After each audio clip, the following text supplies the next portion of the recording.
بھائیو مجھے نہیں پتا یہاں معاشرت کتنی کو بدلی ہے، لیکن ہمارے ہاں بیٹیوں سے نہیں پوچھا جاتا اور دیہاتوں میں بچوں سے بھی نہیں پوچھا جاتا، بات تیرا کار دیتا ہے ہن بھاویں تو من یا نہ من۔ تمہاری بیٹی کا حق ہے کہ وہ کہے میں کروں گی، میں نہیں کروں گی۔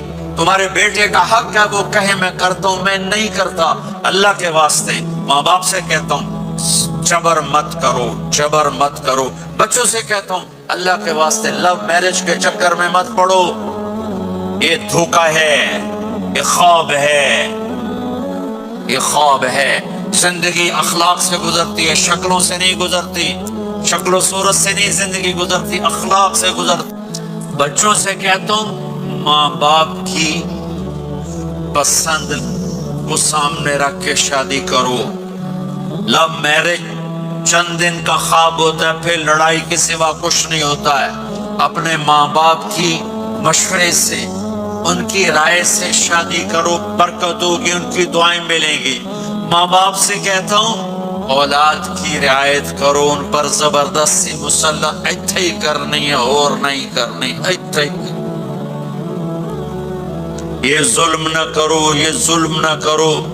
شادی بچے کا حق ہے، شادی بیٹی کا حق ہے۔ شریعت نے بچے بچی کو حق دیا ہے کہ وہ کہے میں نہیں کرنا چاہتی، وہ کہے میں نہیں کرنا چاہتا۔ یہ نافرمانی نہیں ہے، مسلط مت کرو۔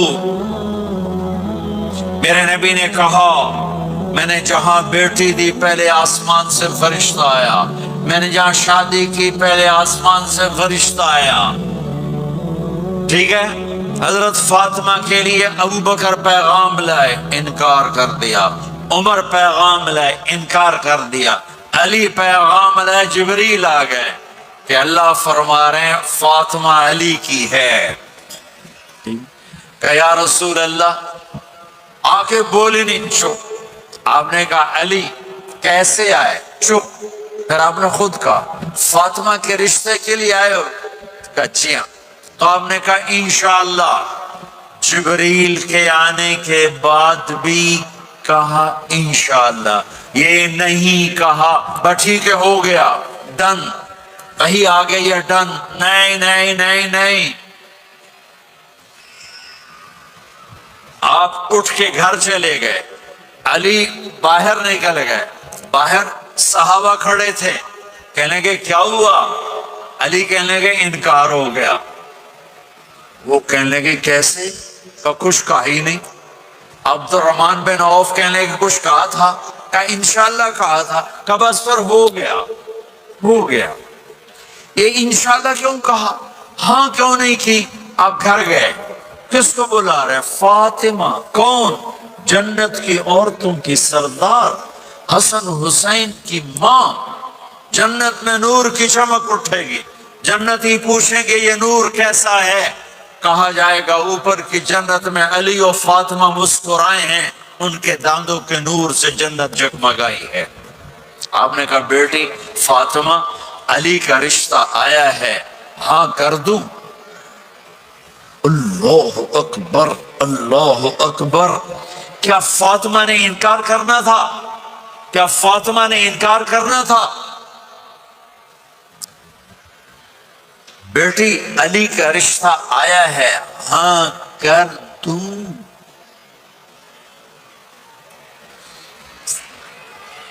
بیٹی فاطمہ ہو، رشتہ علی کا آیا ہو، اوپر سے جبریل آ چکا ہو، باپ محمد مصطفیٰ صلی اللہ علیہ وسلم ہو، اور پھر وہ جا کے پوچھیں ہاں کر دوں؟ میرے بھائیو مجھے نہیں پتا یہاں معاشرت کتنی کو بدلی ہے، لیکن ہمارے ہاں بیٹیوں سے نہیں پوچھا جاتا اور دیہاتوں میں بچوں سے بھی نہیں پوچھا جاتا، بات تیرا کار دیتا ہے ہن بھاویں تو مان یا نہ مان۔ تمہاری بیٹی کا حق ہے کہ وہ کہے میں کروں گی، میں نہیں کروں گی۔ تمہارے بیٹے کا حق ہے وہ کہے میں کرتا ہوں، میں نہیں کرتا۔ اللہ کے واسطے ماں باپ سے کہتا ہوں جبر مت کرو، جبر مت کرو۔ بچوں سے کہتا ہوں اللہ کے واسطے لو میرج کے چکر میں مت پڑو، یہ دھوکہ ہے، یہ خواب ہے، یہ خواب ہے۔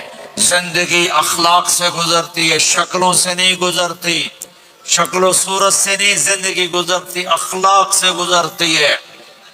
دو واقعے اوپر نیچے ہوئے، ایک خاتون میرے پاس آ کے پھوٹ پھوٹ کے رونے لگی، کہا مولانا میرا خامد کھربوں پتی ہے، اربوں پتی نہیں، کھربوں پتی ہے، پر زبان اتنی گندی ہے کہ مجھے اس نے زندہ مار دیا ہے۔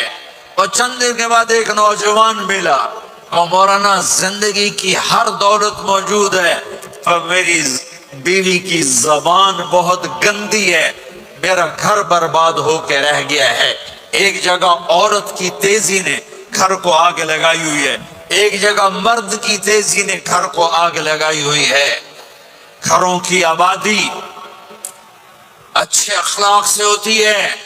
بڑوں سے کہتا ہوں چھوٹوں سے رائے لے کر قدم اٹھاؤ، چھوٹوں سے کہتا ہوں ماں باپ کی رائے کو داخل کر کے چلو۔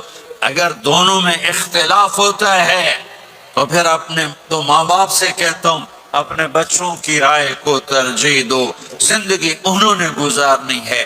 یہ میرے نبی کی ایک پاکیزہ خوبصورت زندگی ہے۔ میرے بھائیوں، میں نے آپ کا زیادہ وقت لے لیا، احباب جمع ہے میر حال دل کہہ لے، پھر التفات دلے دوستاں رہے نہ رہے۔ آپ ایک معاشرے میں رہتے ہیں، آپس میں لڑائیاں بھی ہوں گی، جھگڑے بھی ہوں گے، اور بہت سے ایسے ہوں گے عورت عورت سے نہیں بولتی، مرد مرد سے نہیں بولتا۔ ایک بات آپ سب سے کہتا ہوں، یہاں سے اٹھ کر سب ایک دوسرے کو جو لڑے ہوئے صلح کر لینا، ایک دوسرے کو معاف کر دینا، ایک دوسرے کے گلے لگ جانا، ایک دوسرے سے درگزر کا معاملہ کر دینا۔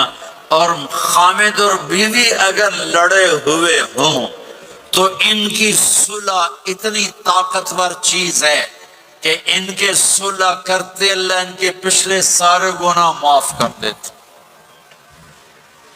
شیطان روزانہ اپنی کچہری لگاتا ہے، شیطانوں سے پوچھتا ہے ہاں بھائی کی کر کے آئے ہو؟ جی چوری کرائی، یوں سر ہلاتا ہے۔ ڈاکہ، نماز نہیں پڑھنے دی، ٹھیک۔ ایک لمبی فہرست ہوتی ہے، وہ ایک لنگڑا شیطان کالا جا پچھو کھلو کے آندا ہے، استاد جی میاں بیوی رو لڑایا کا پوتر شاباش تو اگا آجا آجا آجا آجا آجا، اس کو گلے لگاتا ہے، اس کو پاس بٹھائے، اور کم وقت تو یہ ہے اصل کام۔ خامد اور بیوی کی لڑائی، نسلیں برباد ہو جاتی ہیں، نسلیں۔ ہر کلاس میں ٹاپ کرنے والے لڑکے نے 2 دفعہ خودکشی کی کوشش کی، ماں باپ کی لڑائی، ماں باپ کی لڑائی۔ تو میرے بھائیوں، اپنے نبی والے اخلاق کے ساتھ زندگی گزارنا سیکھو، سچ بولو، یہ آپ کا دیس ہے، اس کو ٹیکس پورا دو، اس کے ساتھ دھوکہ نہ کرو، اس کے ساتھ فراڈ نہ کرو، اس کے ساتھ 2 نمبری نہ کرو، دیانتداری کی زندگی گزارو، سچائی کی زندگی۔ یہاں مختلف مذاہب کے لوگ رہتے ہیں، سب کو عزت دو، سب کو احترام دو، سب کی قدر کرو۔ کون اللہ کے ہاں سہاگن ہے یہ تو موت کے بعد پتہ چلے گا، لیکن تمام کو احترام دو، تمام کو عزت دو۔ ایک غیر مسلم کا جنازہ گزرا، میرے نبی کھڑے ہو، غیر مسلم کا میرے نبی کھڑے، کہا یا رسول اللہ یہ مسلمان نہیں۔ آپ نے کہا انسان تو ہے، انسان تو ہے۔ آپ اس کے احترام میں کھڑے ہو گئے۔ تو بھائیو، تمام اہل مذاہب کو عزت دو، احترام دو، تو انشاءاللہ یہ چھوٹا سا معاشرہ ایک خوبصورت جنت کا منظر بن جائے گا۔ تو سارے بھائی بہن نیت کرتے ہو نا، ایک دوسرے کو معاف کر دیا نا، ایک دوسرے سے صلح کرو گے نا اٹھ کے۔ اور جب آپ کچھ اپنی ترتیب کے ساتھ 4 مہینے 40 دن کا کوئی نظام بنا لو، نصاب بنا لو، اس سے انشاءاللہ آپ کی پوری زندگی میں دین آئے گا۔ اور ایک آخری بات کہہ کر میں دعا کراتا ہوں، دیکھو میرے بھائی بہنوں، ہم بڑے گناہگار لوگ ہیں اور اللہ بڑا غفور الرحیم ہے۔ ہم گناہگار ہیں، اللہ غفور الرحیم ہے۔ میرا اللہ کہتا ہے میرا بندہ تو اتنے گناہ کر کہ زمین سے اٹھا کر آسمان کی چھت کو لگا دے، اتنے کر کے زمین سے اٹھا کر آسمان کی چھت کو لگا دے، اس کے بعد صرف ایک دفعہ مجھ سے کہ یا اللہ معاف کر تو میں سارے ہی معاف کر دوں۔ کسی میں اتنا ظرف ہے؟ اتنے کر کے زمین سے اٹھا کر آسمان کی چھت کو لگا دے، پھر ایک دفعہ کیا یا اللہ معاف کر تو میں سارے ہی معاف کر دوں گا۔ تو میرے آپ کے تو گناہ ہی تھوڑے سے ہیں، میرے آپ کے گناہوں کی کیا حیثیت ہے؟ چند سال میں کوئی کتنے گناہ کر لے گا۔ میرا اللہ کہتا ہے زندگی بھی لے لے، طاقت بھی لے لے، زمین سے اٹھا کر آسمان کی چھت کو گناہ لگا دے، پھر ایک دفعہ آ کر کہنا یا اللہ معاف کر تو میں سارے معاف کروں گا۔ تو میرے اللہ کو معاف کرنا پسند ہے، توبہ کرنا پسند ہے۔ میں ان ساری مستورات سے بھی درخواست کرتا ہوں، آپ سے بھی درخواست کرتا ہوں، آج تک جو ہم نے کیا یا اللہ میری توبہ، آئندہ تیری مان کے چلوں گا۔ اس کی نیت کرتے ہو سارے بھائی بہن؟ کرتے ہو تو میرے ساتھ کہو ایک دفعہ یا اللہ میری توبہ، پھر کہو یا اللہ میری توبہ، پھر کہو یا اللہ میری توبہ۔ اتنا سا کہو۔ اگر مسورات نے آپ نے دل سے کہا ہے تو رب ذوالجلال کی قسم سارے گناہ معاف ہو گئے، سب معاف ہو گئے، سب معاف ہو گئے۔ آپ ایسے بیٹھے ہو جیسے ابھی ماں کے پیٹ سے جنم لیا ہے، جیسے ابھی ماں کے پیٹ سے جنم لیا ہے۔ پھر کبھی گناہ ہو جائے پھر معافی مانگے، اللہ پھر معاف کر دے گا۔